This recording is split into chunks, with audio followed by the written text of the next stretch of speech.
ആയിട്ടുള്ളത് sexual and asexual റീപ്രൊഡക്ഷന്റെ methods ഒന്ന് discuss ചെയ്യാനാണ് ഉള്ളത്. അപ്പൊ ബേസിക് ആയിട്ട് 2 ടൈപ്പ് റീപ്രൊഡക്ഷൻ ആണ് ഉള്ളത്. ഒന്ന് അസെക്ഷൽ. അസെക്ഷലിനെ നമുക്ക് അതർവൈസ് നോൺ സെക്ഷൽ എന്ന് വിളിക്കാം, അല്ലെങ്കിൽ വെജിറ്റേറ്റീവ്, അല്ലെങ്കിൽ സൊമാറ്റിക്. ഇതിലേത് വന്നാലും മീൻ ചെയ്യുന്നത് അസെക്ഷൽ റീപ്രൊഡക്ഷൻ എന്നാണ്. ചിലപ്പോൾ സൊമാറ്റിക് റീപ്രൊഡക്ഷൻ എന്നായിരിക്കും പറഞ്ഞിട്ടുണ്ടാവുക, ചിലപ്പോൾ വെജിറ്റേറ്റീവ് റീപ്രൊഡക്ഷൻ എന്നായിരിക്കും പറഞ്ഞിട്ടുണ്ടാവുക. നമ്മൾ ബാക്കി മറ്റേ ബ്രീഡിങ്ങിലൊക്കെ ഇത് പഠിക്കുന്നതുകൊണ്ട് ആ ടെർമിനോളജീസ് നിങ്ങൾക്ക് വിചാരിക്കുന്നു. അപ്പൊ അതാണ് അസെക്ഷൽ. Then next sexual. അപ്പൊ അസെക്ഷൽ റീപ്രൊഡക്ഷന്റെ ഡീറ്റെയിലിംഗിലേക്ക് പോയിട്ടുണ്ടെങ്കിൽ അവിടെ ഒരു സെക്സ് സെൽസിന്റെയോ സെക്സ് ഓർഗൻസിന്റെയോ അല്ലെങ്കിൽ ഗമേറ്റ്സിന്റെയോ ഒന്നും യൂണിയൻ നടക്കുന്നില്ല. അസെക്ഷലി ഉള്ള അല്ലെങ്കിൽ മെസീലിൽ നിന്ന് തന്നെ ഒരു പാർട്ട്, ഒന്നെങ്കിൽ സ്പോർ ആയിരിക്കാം, അങ്ങനെയുള്ള ഒരു പാർട്ട് ഇറ്റ് സെൽഫ് അതേ പാരന്റിന്റെ അതേ ക്യാരക്ടറിസ്റ്റിക്സ് ഉള്ള ഓസ്പ്രിങ് വരുന്ന റീപ്രൊഡക്ഷൻ ആണ് അസെക്ഷൽ ടൈപ്പ്. അപ്പൊ അവിടെ മിയോസിസ് ഇല്ല, റീകോമ്പിനേഷൻ ഇല്ല, മറ്റു കാര്യങ്ങളൊന്നും, ജനറ്റിക് ഇൻഫർമേഷൻ ഫ്യൂസ് ചെയ്യുന്നില്ല, പുതിയതായിട്ടുള്ള ജനറ്റിക് ഇൻഫർമേഷൻ ഫോം ചെയ്യുന്നില്ല, അങ്ങനെയൊന്നും നടക്കുന്നില്ല ഇൻ കേസ് ഓഫ് അസെക്ഷൽ. ഇപ്പൊ സൈഗോട്ട് ഉണ്ടാവുന്നില്ല. പിന്നെ ഞാൻ ലാസ്റ്റ് ക്ലാസ്സിൽ പറഞ്ഞിരുന്നു, അസെക്ഷൽ റീപ്രൊഡക്ഷൻ ആണ് ഒരു ഫംഗസിന്റെ ലൈഫ് സൈക്കിളിൽ ഏറ്റവും കൂടുതൽ ടൈം നടക്കുന്നത്. അതായത് കൂടുതൽ സ്ഥലത്തേക്ക് ഇൻഫെക്ഷൻ സ്പ്രെഡ് ചെയ്യാൻ വേണ്ടി ഈ സ്പോർസിനെയാണ് ഈറ്റ് ആയിട്ട് ഉണ്ടാക്കി കൊടുക്കുക അതിന്റെ ലൈഫ് സൈക്കിളിൽ. ഓക്കെ, അപ്പൊ അതൊരു ഇമ്പോർട്ടന്റ് ആയിട്ടുള്ള കാര്യമാണ്. അസെക്ഷൽ സ്പോർസ് പ്ലെന്റി ആയിട്ട് ഉണ്ടാക്കും. ആ സ്പോർ എയർ വഴിയോ വിൻഡ് വഴിയോ അല്ലെങ്കിൽ വാട്ടർ വഴിയോ അല്ലെങ്കിൽ മറ്റേതെങ്കിലും ഏജൻസ് വഴിയോ ഒക്കെ ക്യാരി ചെയ്തിട്ട് ഇൻഫെക്ഷൻ കൂടുതൽ ഹെൽത്തി പാർട്ടിലേക്ക് സ്പ്രെഡ് ചെയ്യാൻ വേണ്ടിയിട്ട് യൂസ് ചെയ്യുന്ന മെത്തേഡ് എന്ന് പറയുന്നത് അസെക്ഷൽ റീപ്രൊഡക്ഷൻ ആണ്. ഏതൊക്കെ ടൈപ്പ് ഉണ്ട്? Budding, fission, fragmentation and sporulation. ഈ 4 ടൈപ്പിലാണ് ഫംഗസിന്റെ കേസിൽ അസെക്ഷൽ റീപ്രൊഡക്ഷൻ നടക്കുന്നത്. Budding, fission, fragmentation and sporulation important ആണ്. അപ്പൊ ആദ്യം എന്താ ബഡ്ഡിംഗ് നോക്കാം. കോമൺ ആയിട്ട് ഈസ്റ്റിലാണ് കാണുന്നത്. ഇവിടെ ഈ ഇമേജ് നിങ്ങൾ ശ്രദ്ധിച്ചിട്ടുണ്ടെങ്കിൽ ഇത് പിന്നീട് ലേറ്റർ നിങ്ങൾ വായിച്ചാൽ മതി, എന്റെ ഡിസ്ക്രിപ്ഷൻ ആണ്. സംഭവം എന്താന്ന് ഞാൻ പറഞ്ഞുതരാം. അപ്പൊ ഈസ്റ്റ് എന്ന് പറഞ്ഞപ്പോൾ നിങ്ങൾക്ക് ഓർമ്മ വന്നിട്ടുണ്ടാവും, കഴിഞ്ഞ ക്ലാസ്സിൽ ഞാൻ പറഞ്ഞിരുന്നു, ഒരു സിംഗിൾ അഥവാ യൂണിസെല്ലുലാർ ആയിട്ടുള്ള ഒരു ഫംഗസ് ഒരേ ഒരാളെ ഉള്ളൂ, അത് ഈസ്റ്റ് ആണ് എന്ന് പറഞ്ഞ ഒരു സിംഗിൾ സെല്ലേ ഉള്ളൂ. ആ കേസിൽ വളരെ പ്രിമിറ്റീവ് ആയിട്ടുള്ള ഒരു സ്ട്രക്ചർ ആണ്, മൾട്ടി സെല്ലുലാർ അല്ല. അപ്പൊ ഈ ഈസ്റ്റിന്റെ കേസിൽ അസെക്ഷൽ റീപ്രൊഡക്ഷൻ നടക്കുമ്പോൾ സ്പോർസ് ഒന്നും ഉണ്ടാക്കുകയല്ല ചെയ്യുന്നത്, പകരം ബഡ്ഡിംഗ് എന്ന് പറഞ്ഞ ഒരു പ്രോസസ് ആണ് നടക്കുന്നത്. ആ ബഡ്ഡിങ്ങിൽ എന്താ ചെയ്യുന്നത് വെച്ചാൽ, ഇതിപ്പോ ഒരു മദർ സെല്ലാണ്. ഈ മദർ സെല്ലിന്റെ ഒരു പെർട്ടിക്കുലർ പാർട്ട്, അതിന്ന് സെല്ലിന്റെ ഒരു സൈഡിൽ നിന്ന് തന്നെ ഒരു ഔട്ട് ഗ്രോത്ത്, ഒരു ബഡ് പോലെയുള്ള ഒരു ഔട്ട് ഗ്രോത്ത് ഈ പാരന്റ് സെല്ലിൽ നിന്ന് ഉണ്ടാവും. എന്നിട്ട് ഈ ഔട്ട് ഗ്രോത്ത് ഗ്രാജുവൽ ആയിട്ട് സൈസ് കൂടും, ഡെവലപ്പ് ചെയ്ത് വരും. എന്നിട്ട് ഈ ഔട്ട് ഗ്രോത്തിലേക്ക് ഈ പാരന്റ് സെല്ലിൽ നിന്ന് പ്രോട്ടോപ്ലാസവും അതുപോലെ തന്നെ ന്യൂക്ലിയസും മൈഗ്രേറ്റ് ചെയ്യും. അപ്പൊ അതാ വരുന്നു വാട്ട് ഇസ് പ്രോട്ടോപ്ലാസം. പ്രോട്ടോപ്ലാസം എന്താന്ന് നിങ്ങൾക്ക് അറിയാം അല്ലെ? ഒരു സെല്ലിന്റെ ലിവിങ് കണ്ടന്റിനെയാണ് നമ്മൾ പ്രോട്ടോപ്ലാസം എന്ന് പറയാ. നമ്മൾ സെല്ല്, ആ സെല്ലിനെ സറൗണ്ട് ചെയ്തിട്ട് ഒരു സെൽ വാൾ ഉണ്ടാവും, പിന്നെ അതിന്റെ ഉള്ളിൽ ഒരു സൈറ്റോപ്ലാസം അതിന്റെ ഉള്ളിൽ ഒരു സെൽ മെംബ്രെയിൻ ഉണ്ടാവും, പിന്നെ ആ സെന്ററിൽ സൈറ്റോപ്ലാസം എന്ന് പറയുന്ന ഒരു കണ്ടന്റിന്റെ ഉള്ളിൽ വാരിയസ് ആയിട്ടുള്ള സെൽ ഓർഗനൽസ്, ന്യൂക്ലിയേ, അങ്ങനെയുള്ള സാധനങ്ങളൊക്കെ ഉണ്ടാവും. അപ്പൊ ഈ സെൽ വാളിന്റെയും സെൽ മെംബ്രെയിന്റെയും ഉള്ളിലുള്ള ആ ഒരു ലിവിങ് കണ്ടന്റ് ഓഫ് എ സെല്ലിനെയാണ് നമ്മൾ എന്ത് വിളിക്കുന്നത്? പ്രോട്ടോപ്ലാസം എന്ന് വിളിക്കുന്നത്. അപ്പൊ ഈ ഇമേജ് നോക്കിയാലും അറിയാം, ഈ ഒരു ലിവിങ് കണ്ടന്റ് ഫുള്ള് പ്രോട്ടോപ്ലാസം ആണ്. ആൻഡ് ഈ മദർ സെല്ലിൽ നിന്ന് ഒരു ബഡ് ഡെവലപ്പായി, ആ ബഡ് മെല്ലെ എൻലാർജ് ചെയ്തുകൊണ്ടിരിക്കുന്നു. ഒരു പർട്ടിക്കുലർ സ്റ്റേജ് എത്തുമ്പോൾ ഇവിടുന്ന് ന്യൂക്ലിയസ് എന്ന് പറയുന്നത് അതിന്റെ ജനറ്റിക് മെറ്റീരിയലാ അല്ലെ? അപ്പൊ ന്യൂക്ലിയസും അതുപോലെ തന്നെ അതിനുള്ള കുറച്ച് ലിവിങ് ആയിട്ടുള്ള കണ്ടന്റും ഈ ഡെവലപ്പിംഗ് ആയിട്ടുള്ള ബഡിലേക്ക് ട്രാൻസ്ഫർ ആയി വരും. ഓക്കെ, അങ്ങനെ ട്രാൻസ്ഫർ ആയതിനു ശേഷം ഈ ബഡ് എന്ത് ചെയ്യും? കംപ്ലീറ്റ്ലി ഇതിന്ന് സെപ്പറേറ്റ്, അതിന് പുതിയ സെൽ വാളും സെൽ മെംബ്രെയിനും വന്നിട്ട് കംപ്ലീറ്റ്ലി ഇതിന്ന് അങ്ങ് സെപ്പറേറ്റ് ചെയ്തിട്ട് ഈ കുഞ്ഞെ ബഡ് പിന്നെ ഒരു ന്യൂ താലസ് ആയിട്ട് ഡെവലപ്പ് ചെയ്യും. അപ്പൊ സംഭവം മനസ്സിലായല്ലോ? ഇതിന്റെ വെജിറ്റേറ്റീവ് ബോഡിന്ന് തന്നെ ഒരു ചെറിയ ഓൾട്ടറേഷൻ സംഭവിച്ച് മദർ സെല്ലിൽ നിന്ന് കുറച്ച് കണ്ടന്റ് അപ്പുറത്തോട്ട് പോയി അതൊരു പുതിയ സെല്ലായി മാറാം. ഈ രീതിയിലാണ് ഈസ്റ്റ് എന്ന് പറയുന്ന യൂണിസെല്ലുലാർ ഫംഗസിന്റെ കേസിൽ അസെക്ഷൽ റീപ്രൊഡക്ഷൻ നടക്കുന്നത്. അപ്പൊ ഇവിടെ ഒരു പേര് നിങ്ങൾക്ക് കാണാം, സക്കാരോമൈസസ് സെർവീസിയെ. അത് ഈസ്റ്റിന്റെ സയന്റിഫിക് നെയിം ആണ്. ഓക്കെ, ഈ സെക്കാരോമൈസസ് സർവീസിയെ മേ ബി നിങ്ങൾ നമ്മുടെ ബ്രൂവിംഗ് ഇൻഡസ്ട്രിയിലൊക്കെ നമ്മൾ വൈൻ പ്രിപ്പറേഷൻ, ബിയർ പ്രിപ്പറേഷനിലൊക്കെ നമ്മൾ യൂസ് ചെയ്യുന്ന ഒരു ഫംഗസ് ആണെന്നൊക്കെ പറഞ്ഞ് മേ ബി പഠിച്ചിട്ടുണ്ടാവും. ബട്ട് അപ്പൊ ഇത് ഈസ്റ്റിന്റെ സയന്റിഫിക് നെയിം ആണ്. അതാണ് നിങ്ങൾ ഇതിൽ നോട്ട് ചെയ്യേണ്ട ഒരു കാര്യം. പിന്നെ ബഡിങ് ഒരു സെക്ഷൽ മെത്തേഡ് ഓഫ് റീപ്രൊഡക്ഷൻ ആണ്, കോമൺ ഇൻ ഈസ്റ്റ് ആണ്. ക്ലിയർ ആയി എന്ന് വിചാരിക്കുന്നു. ഇനി അടുത്തത് നമ്മൾ അടുത്ത മെത്തേഡിലേക്ക് പോവാണ്. Next is fission. അപ്പൊ ആദ്യം നമ്മൾ ബഡിങ് പറഞ്ഞു, നെക്സ്റ്റ് ഇസ് ഫിഷൻ. അപ്പൊ ഫിഷന്റെ കേസിൽ ഇമേജിലേക്ക് വരികയാണെങ്കിൽ ഓക്കെ, ഇതും യൂണിസെല്ലുലാർ ഫംഗസ് ആയിട്ടുള്ള ഈസ്റ്റ് തന്നെ. നേരത്തെ സക്കാരോമൈസിസ് സർവീസിയെ പറഞ്ഞു, അതുപോലെ തന്നെ മറ്റൊരു ടൈപ്പ് ഓഫ് ഈസ്റ്റ് ആണ് ഷിസോസക്കാരോമൈസിസ് സർവീസിയെ. നിങ്ങൾ ബോധറാവണ്ട, ആ പേര് നിങ്ങൾക്ക് ടഫ് ആണെങ്കിൽ നിങ്ങൾ അത് പഠിക്കണ്ട. പക്ഷെ അത് കൈൻഡ് ഓഫ് ഈസ്റ്റ് ആണെന്ന് ഈ ഒരു പേര് കാണുമ്പോൾ നിങ്ങൾക്ക് അതൊരു ക്വസ്റ്റ്യൻ എന്നൊക്കെ അതൊന്ന് കത്തിയാൽ മതി. അത് ഈസ്റ്റിലാണ്. ഫംഗസുകളുടെ കേസിൽ ഫിഷൻ നടക്കുന്നത് ഈസ്റ്റിലാണ് എന്നൊന്ന് മനസ്സിലാക്കി വെച്ചാൽ മതി. ഇവിടെ എന്താ നടക്കുന്നതെന്ന് വെച്ചാൽ സിംഗിൾ സെല്ലാണ്, ഈസ്റ്റ് ആണല്ലോ. അപ്പൊ സിംഗിൾ സെല്ലാണ്, സെൽ വാൾ ഉണ്ട്, സെൽ മെംബ്രെയിൻ ഉണ്ട്, അതിന്റെ ഉള്ളിൽ പ്രോട്ടോപ്ലാസം ഉണ്ട്, എന്നിട്ട് ന്യൂക്ലിയോയിഡ് ഉണ്ട്. അപ്പൊ എന്താ ഈ ന്യൂക്ലിയോയിഡ്? അത് ഇതിന്റെ ജനറ്റിക് മെറ്റീരിയലിനെ വിളിക്കുന്ന പേരാണ് ന്യൂക്ലിയോയിഡ്.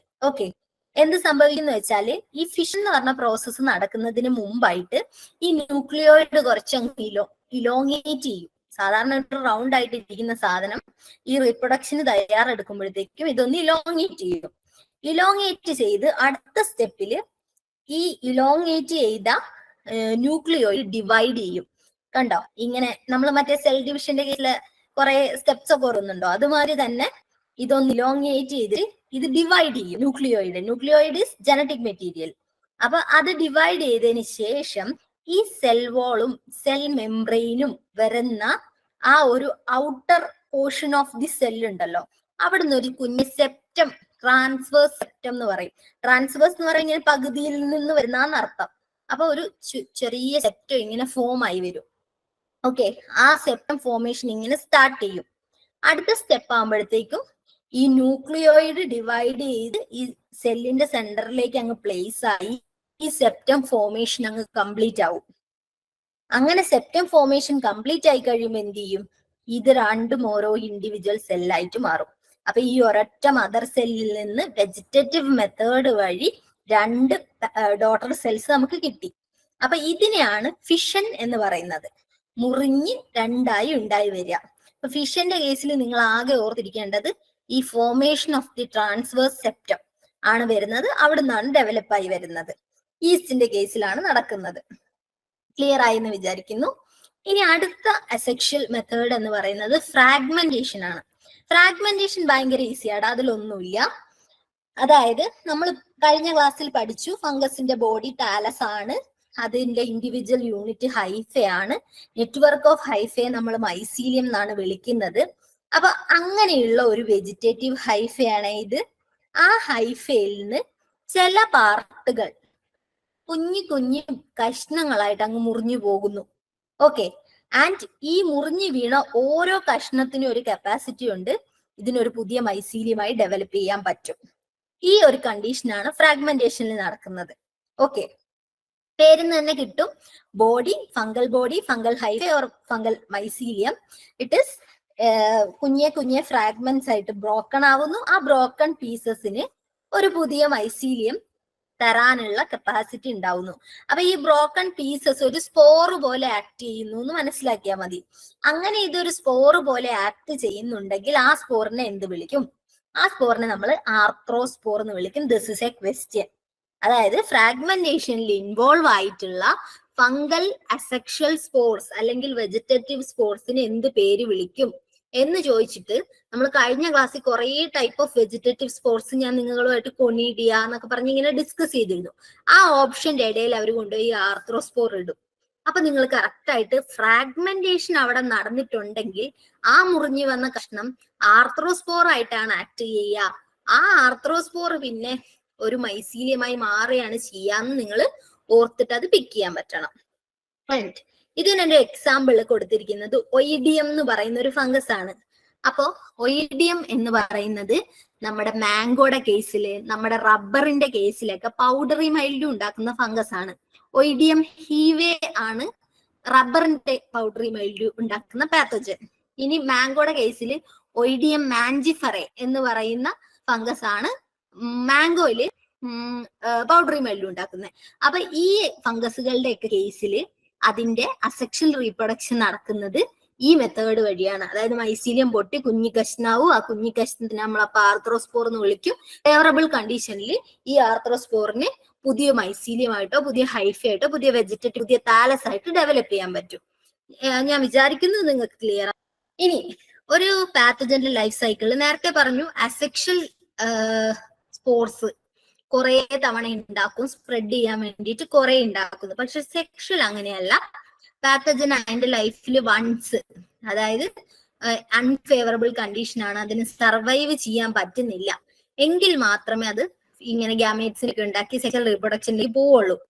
അപ്പോ അങ്ങനെ അതുകൊണ്ട് തന്നെ സെക്ഷൽ സ്പോർസ് എപ്പോഴും പ്രൊഡ്യൂസ് ചെയ്യുന്ന സ്പോർസ് തിക് വാൾഡ് ആയിട്ടുള്ള സ്ട്രോങ് ആയിട്ടുള്ള അൺഫേവറബിൾ കണ്ടീഷൻ സർവൈവ് ചെയ്യാൻ പറ്റുന്ന ടൈപ്പിലുള്ള ലോങ് പീരീഡ് ഒക്കെ ഇങ്ങനെ വയബിൾ ആയി കിടക്കാൻ പറ്റുന്ന സ്പോർസ് ആയിരിക്കും.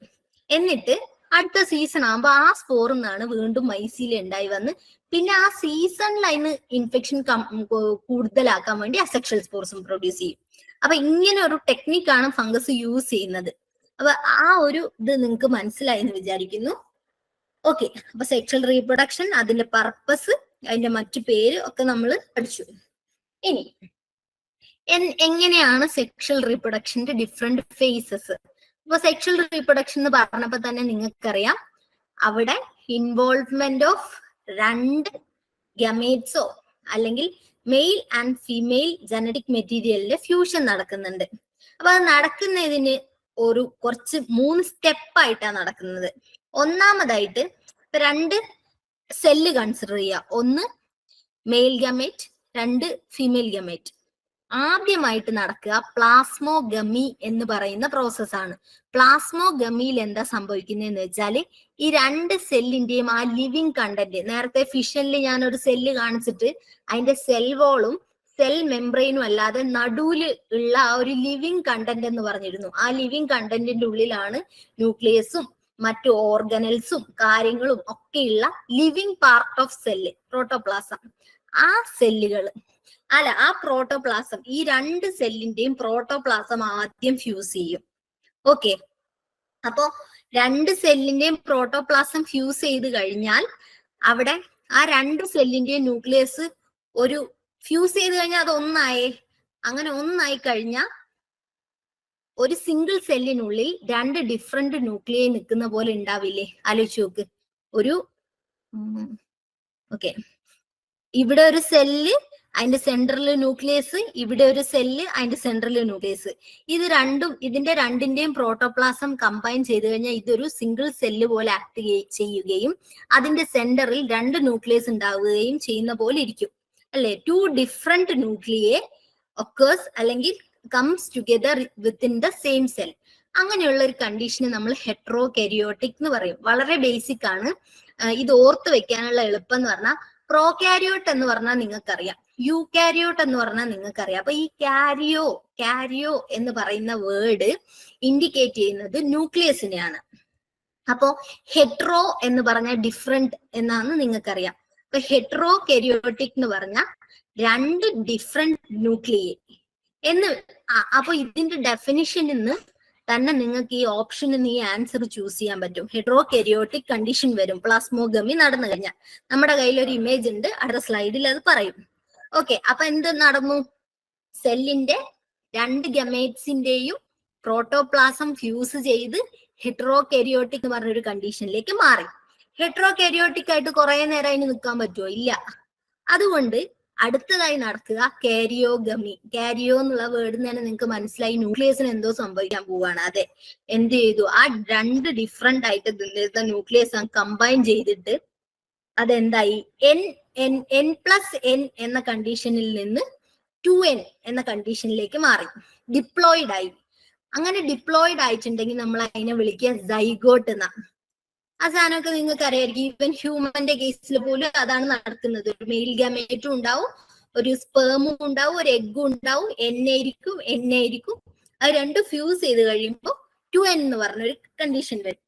ഇവിടെയും ഫംഗസിന്റെ കേസിലും അത് തന്നെ. പക്ഷെ ഫംഗസ് ബേസിക്കലി ഹാപ്ലോയിഡ് ആ അല്ലേ? അപ്പൊ ഇത് ചെയ്യും, അടുത്ത സ്റ്റെപ്പിൽ മിയോസിസ് നടക്കും. മിയോസിസ് നടന്ന ഡിവിഷൻ നമുക്കറിയാം അല്ലെ, മൈറ്റോസിസ് മിയോസിസ് എന്താണെന്ന് നമുക്കറിയാം. അപ്പൊ ആസ് പെർ മിയോസിസ് എന്ത് സംഭവിക്കും, ഈ ക്രോമസോം നമ്പർ ഈ ഡബിൾ ചെയ്തിരിക്കുന്ന 2n റെഡ്യൂസ് ചെയ്തിട്ട് ഹാപ്ലോയിഡ് ആയിട്ട് മാറും, n ആയിട്ട് മാറും. അപ്പൊ ഇതാണ് സെക്ഷൽ റീപ്രൊഡക്ഷൻ കേസിൽ ഫംഗസിൽ ബേസിക് ആയിട്ട് നടത്തുന്ന പരിപാടി. അപ്പോ ദിസ് ഇസ് ഓൾ അബൌട്ട് നമ്മുടെ ഇന്നത്തെ ക്ലാസ്.